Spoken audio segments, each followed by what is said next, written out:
नमस्कार, जय हिंद। देखिए दोस्तों, आज के इस वीडियो में मैं आपके लिए बात करने वाला हूँ कि अंग्रेज़ सरकार द्वारा जो जो नीतियाँ लागू की गई थी वो भी महत्वपूर्ण नीतियाँ। जैसे आपसे बात करूँ, जैसे द्वैध शासन, ठीक है। और दूसरी आपके लिए मैं बात कर लूँ कि भाई जो अपनी थी वेलेजली नीति, ठीक है, वेलेजली नीति। और तीसरी मैं आपके लिए बात करूं तो हो जाएगी अपनी व्यक्तिगत नीति, ठीक है, व्यक्तिगत नीति। तो दोस्तों इन तीन नीतियों के बारे में बात करूंगा क्योंकि ये एग्ज़ाम के लिए बहुत ही महत्वपूर्ण है और यहाँ से आपके प्रत्येक एग्ज़ाम में क्वेश्चन बनते हैं। तो मुझे भी ऐसा लगता है कि यहाँ से आपका एक क्वेश्चन जरूर पुटअप होगा। ज़्यादा नहीं बात करेंगे, मात्र 7-8 मिनट में पूरा वीडियो कंप्लीट कर लेंगे। मतलब क्या है, कब हुई थी, किसके द्वारा की गई और इसका परिणाम क्या हुआ, बस यही बात करेंगे, ठीक है।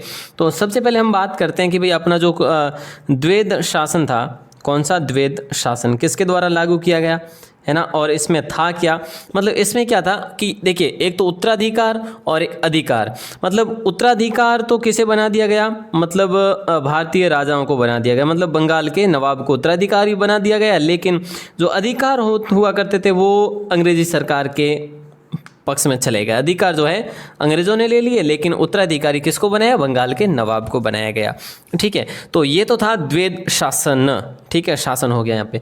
तो देखिए ये कब से कब तक रहा था, 1757 से लेकर 1772 तक रहा था दोस्तों, ध्यान रखना, ठीक है। और इस द्वैध शासन की अपन बात करें, ये मुख्य रूप से शुरुआत कहाँ से हुआ था, बंगाल से हुआ था। और बंगाल से, और अधिकतर जो है वैसे भी इसका प्रत्यक्ष रूप से जो भी परिणाम हुआ ना, जो भी हुआ वो वहीं पर जो कि बंगाल में हुआ, ठीक है। अब इसमें क्या होता है, देखिए कि कब से कब तक चलता है, 1757 से लेकर 72 तक। अब जब हेस्टिंग्स आता है उस समय इसको ये समाप्त कर देता है। तो क्वेश्चन कितने हो गए अपने, समाप्त कौन करता है, हेस्टिंग्स करता है, ठीक है। चालू किसने किया, ये किया सर लॉर्ड क्लाइव ने। किसने किया, लॉर्ड क्लाइव ने। आप लिख लेना, लॉर्ड क्लाइव ने शुरू किया, ठीक है। द्वैध शासन कहाँ पे किया, बंगाल में किया। कब से कब तक, ये टाइम दे दिया मैंने आपको, और जो क्या था ये भी बात कर ली। और समाप्त किसने किया, हेस्टिंग्स ने समाप्त किया। ये तो था अपना छोटा सा द्वैध शासन। अब अपन बात कर लेते हैं कि भाई वेलेजली नीति, वेलेजली नीति।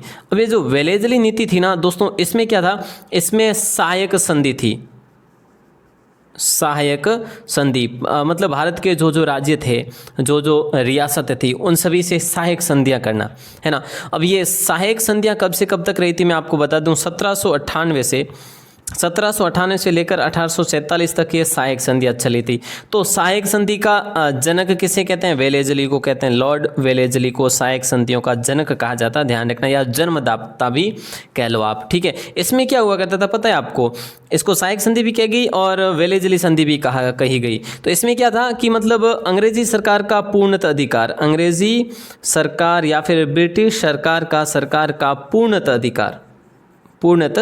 अधिकार, तो ये था इसमें। अच्छा दोस्तों, देखिए एक चीज़ और ध्यान रखना कि इसमें मुख्य रूप से राजाओं को क्या लालच दिया गया कि भाई हम आपको सैनिकों की सहायता देंगे, कि भाई हम हमारी तरफ से आपको सैनिक सहायता देंगे। सैनिक सहायता थी और अंग्रेज सरकार का पूर्णतः अधिकार था, वो व्यापार आराम से कर सकते थे। अब इस संधि को सबसे पहले किसने स्वीकारा, ये भी हम बात करते हैं। ये आपने लिख दिया है तो बड़ी अच्छी बात है। अब इस संधि को सबसे पहले जो है किसने स्वीकारा, इसको स्वीकारा दोस्तों हैदराबाद के निज़ाम ने। किसने, हैदराबाद के निज़ाम ने इसको सबसे पहले स्वीकारा। एक सेकंड में पूरा जो है इसको स्वीकारा हैदराबाद के निज़ाम ने, ठीक है, इसको स्वीकारा। अब आप कहेंगे सर इसको कब स्वीकारा, तो 1798 सबसे पहले इसके साथ संधि होती है, ये सहायक संधि हैदराबाद के निज़ाम के साथ 1798 में। अच्छा दूसरा क्या था, 1799 में सहायक संधि ये जो है मैसूर के साथ हुई थी दोस्तों। किसके साथ हुई थी, मैसूर के साथ हुई थी, ध्यान रखना, ठीक है। और 1799 में, ठीक है, 1799 बोला ना मैंने, तो 1799 में ही आपको याद होना चाहिए टीपू सुल्तान की मृत्यु हुई थी लड़ते हुए ही, ठीक है, अंतिम युद्ध था इनका जो। और देखिए तीसरा जो था वो था तंजौर, और तंजौर ने जो है ये कब किया था, तंजौर ने भी 1799 में किया था, ठीक है। उसके बाद झांसी जैसे उदयपुर वगैरह, ठीक है, अपने राजस्थान के भी काफ़ी ज़िले आ गए थे फिर। अब देखिए ये तो हो गई अपनी वेलेजली संधि। अब वेलेजली संधि मैंने आपको बता दिया कि भाई कब से कब तक चली थी, 1798 से लेकर 1847 तक चली थी। अब ध्यान रखना ये, अच्छा एक चीज़ और हमेशा ध्यान रखना कि इंदौर के जो होलकर थे ना, कहाँ के, इंदौर के होलकर जो थे उन्होंने ये संधि स्वीकार नहीं की। ध्यान रहेगी ना, ये चीज़ बहुत ही इंपॉर्टेंट है। चलो अब अपन अगला देखते हैं मैटर अपना तीसरा क्या आएगा सर, ये रहेगा व्यक्तिगत नीति। और इस व्यक्तिगत नीति को आप हम अपनी भाषा में हड़प नीति भी कह सकते हैं। सर हड़प नीति कैसे कहेंगे, क्योंकि इस नीति में अंग्रेज़ों का रवैया क्या था कि भाई राज्यों को हड़पो और राज करो, बस हड़प नीति मतलब राज्य को हड़पने की। अब इस नीति को एक तो व्यक्तिगत नीति भी कह सकते हैं, एक हड़प नीति भी कह सकते हैं, और एक इसे डलहौजी नीति भी कह सकते, क्योंकि इसको शुरू करने वाला जो था वो डलहौजी था, डलहौजी नीति। ठीक है भैया, ध्यान रखना, अच्छा क्वेश्चन है ये, यहाँ से भी क्वेश्चन आपके बनेंगे, मैं कह रहा हूँ। अच्छा एक चीज़ और, यहाँ पर जो डलहौजी नीति है तो इसको शुरू किसने किया, बोले सर डलहौजी नहीं किया था। ठीक है, ये क्वेश्चन तो बड़ा अच्छा बन जाएगा फिर तो। और इसको कब लागू किया गया, 1848 से लेकर 1857 तक। ये 3 नीतियाँ जो मैंने दोस्तों बताई, शुरू कब की मैंने आपके लिए, 1757 से शुरू की। 1757 में कौन सी, क्लाइव का द्वैध शासन था जो कि 1772 तक रहा। उसके बाद में 1798 से लेकर 1800 और अपने कब तक, 47 तक, है ना, 1847 तक क्या रहा, वेलेजली संधि रही। अब 1848 से लेकर 1857 क्रांति तक जो रहा वो रहा व्यक्तिगत नीति। ठीक है दोस्तों, ये चीज़ आप ध्यान रखेंगे। अब इस व्यक्तिगत नीति में क्या था कि जिस राज्य में कोई भी राज्य हो चाहे और जिसमें राजा की संतान न हो, मतलब निसंतान राजा हो, उस राज्य को अंग्रेजी सरकार द्वारा हड़प लिया जाएगा। मतलब कि सीधी सीधी बात है, अगर संतान नहीं है तो वो राज्य किसके पक्ष में चला जाएगा, वो राज्य किसके अंतर्गत चला जाएगा या अधिकार में चला जाएगा, कि भाई अंग्रेजी सरकार के अधिकार में आ जाएगा। ये था इस हड़पगत नीति में। मतलब इसमें 4-5 प्रावधान भी थे, मतलब अलग अलग, कि भाई अगर कोई ब्रिटिश सरकार से पहले से कोई अधीन नहीं है, कोई अधीन है तो उसको तो 100% कि उसका जो अधिकार है उस अंग्रेज सरकार के अंतर्गत जाएगा। और अगर कोई पहले से कोई संधि नहीं की है किसी रियासत ने तो उसके लिए और अलग से प्रावधान रखे गए थे। ठीक है, मैं वापस डिलीट हो गया, व्यक्तिगत नीति लिख देता हूँ। व्यक्तिगत नीति का मैंने जो अपना कालक्रम है वो भी बता दिया।